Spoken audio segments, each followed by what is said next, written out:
Running out of money every month isn't a math problem. It's a system problem.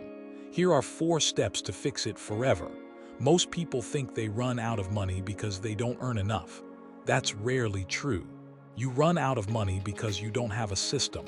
You're guessing. You're reacting. You're hoping there's something left at the end of the month. There never is. But there's a 4-step system that guarantees you never run out of money again.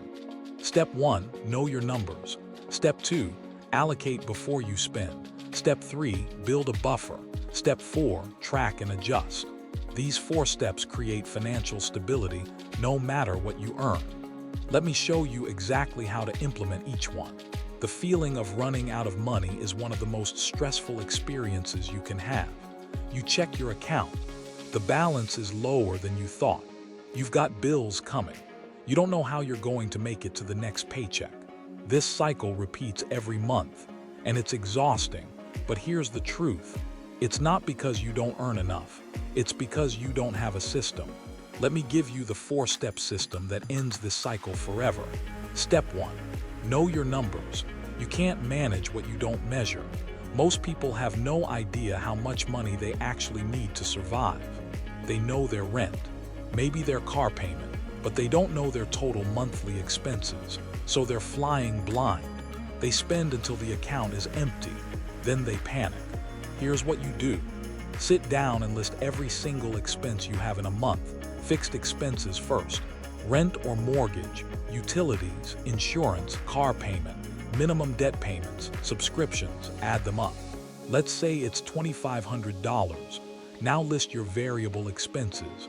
Groceries, gas, restaurants, entertainment, personal care. Estimate based on the last 3 months. Let's say it's $1,000. Your total monthly expenses are $3,500. That's your number. Now look at your income. After taxes, what do you actually bring home? Let's say it's $4,000. You've got $500 left over. That's your buffer. If your expenses are higher than your income, you've got a problem. You need to either cut expenses or increase income. But at least now you know. You're not guessing anymore. This step sounds basic, but most people skip it. They think they know their numbers, but they don't. Write it down, make it real. Once you know your numbers, you can build a system around them. Step 2, allocate before you spend. This is where most people fail. They get paid. They start spending. By the middle of the month, they're broke. They have no idea where the money went. It just disappeared. The problem is they're not allocating their money up front.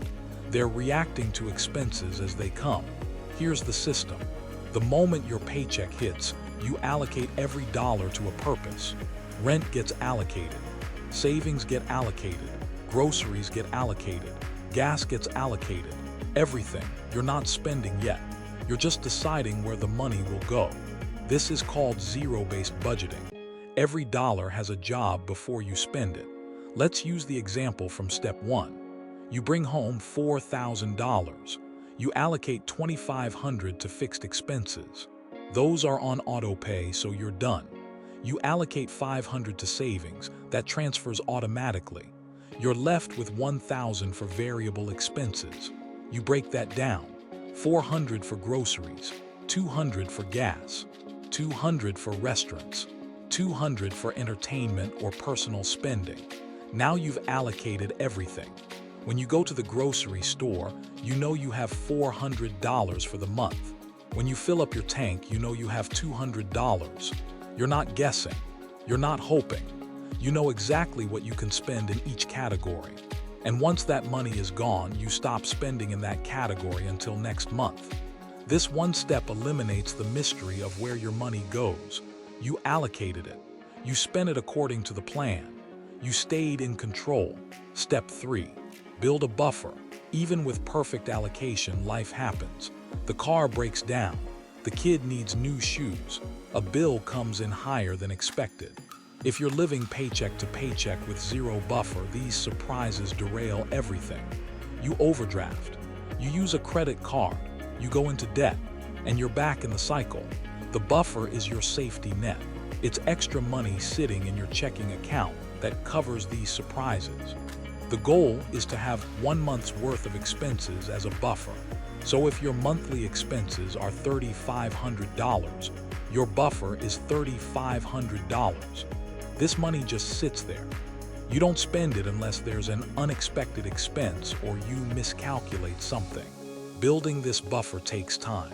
You're not going to do it overnight, but every month you add to it. Maybe you allocate $100 toward the buffer, maybe $200, whatever you can spare. In a year, you've got $1,200 to $2,400. In 2 years, you've got your full buffer. And once it's built, you stop worrying about surprises because you can handle them. Here's the psychology behind the buffer. When you don't have one, every unexpected expense feels like a crisis. You're stressed, you're scrambling. But when you have a buffer, unexpected expenses are just inconveniences. You pull from the buffer, you replace it next month. No panic, no stress. That peace of mind is worth more than anything. Step 4, track and adjust. A budget isn't set it and forget it. Life changes, your expenses shift. You need to track your spending and adjust your allocations. Once a week, check your accounts. Are you staying within your allocations? If you're overspending in one category, figure out why. Maybe your grocery estimate was too low. Adjust it next month. Maybe you're eating out more than planned. Cut back or reallocate from another category. At the end of the month, review everything. Did the system work? Were your allocations accurate? Did you stay within budget? What surprised you? Use this information to refine next month's budget. Over time, your budget becomes more accurate. You know exactly how much you need for each category, and the system runs smoothly. The key is consistency. Track every week. Adjust every month. Don't beat yourself up when you overspend. Just figure out what went wrong and fix it. Budgeting is a skill. You get better with practice. Now let's talk about what happens when you implement this system. First, the stress disappears. You're not wondering if you have enough money. You know you do, because you allocated it. Second, you stop overdrafting, because you've got a buffer. Third, you start saving, because you allocated savings first. Fourth, you feel in control. You're not reacting to expenses. You're deciding where your money goes. This system works at any income level. Whether you make $30,000 or $300,000 a year, the principles are the same. Know your numbers.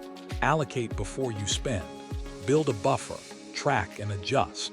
It's simple, but simple doesn't mean easy. It requires discipline. It requires consistency. But if you commit to it, you'll never run out of money again. Here's what people get wrong. They think budgeting is about restriction. It's not. It's about control. When you have a system, you're in control. You decide where your money goes. You're not wondering where it went.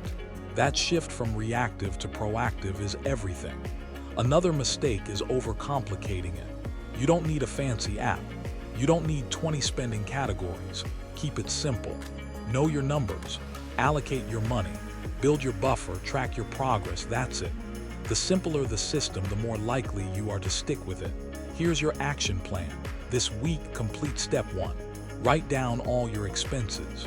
Calculate your total monthly cost. Compare it to your income. Next week, complete step 2. Allocate your next paycheck before you spend it. Use zero-based budgeting. Every dollar gets a job. Over the next few months, focus on step 3. Build your buffer. Even if it's just $50 or $100 a month. And every week, do step 4. Track your spending. Adjust as needed. If you do this, 3 months from now, your financial life will be completely different. You'll have savings. You'll have a buffer. You'll know exactly where your money is going.